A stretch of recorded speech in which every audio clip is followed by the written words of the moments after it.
অনেকেই জানে না যে ঢেঁড়স কত উপকারী একটা সবজি। ঢেঁড়সকে বলা হয় সর্বগুণ সম্পূর্ণ সবজি। ঢেঁড়স মানুষের পেট পরিষ্কার করতে সাহায্য করে, ডায়াবেটিস প্রতিরোধ করে, কিডনির পাথর দূর করে, চোখের ছানি প্রতিরোধ করে, কোলন ক্যান্সার প্রতিরোধ করে। বিশেষ করে মেয়েদের জন্য ঢেঁড়স খুবই উপকারী একটা সবজি, কারণ এটা মিসক্যারেজ হওয়া থেকে রক্ষা করে। চুলায় মসুর ডাল রসুন পেঁয়াজ দিয়ে সিদ্ধ করার জন্য বসিয়ে দিয়েছি। আজকে একটু অন্যভাবে রান্না করব ঢেঁড়সটা।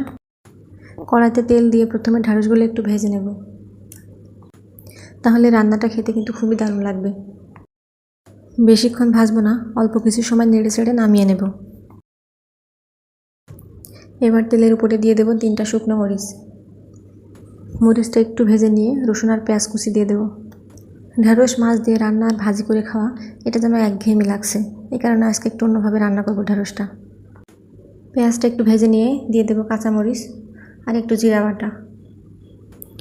এইভাবে ঢেঁড়স রান্না করে খেলে তৃপ্তি করে ভাত খেতে পারবেন।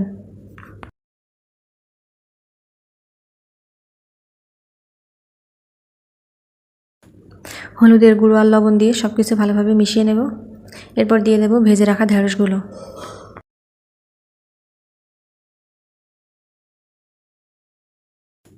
মশলাগুলোর সাথে ঢেঁড়স কিছুক্ষণ নেড়ে চেড়ে নেব।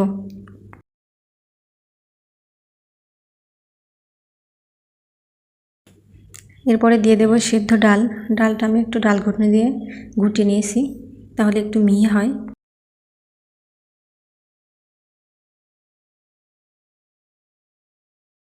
ঢেঁড়সটা সিদ্ধ হওয়ার জন্য এর ভিতরে দিয়ে দেব পানি। এবার কিছুক্ষণ এটা রান্না করে নেব।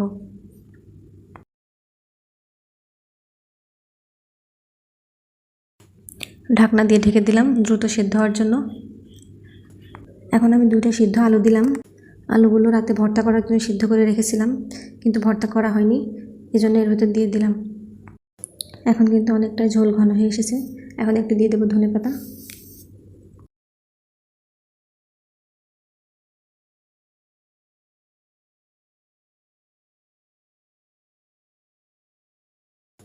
আমার রান্নাটা প্রায় শেষের দিকে।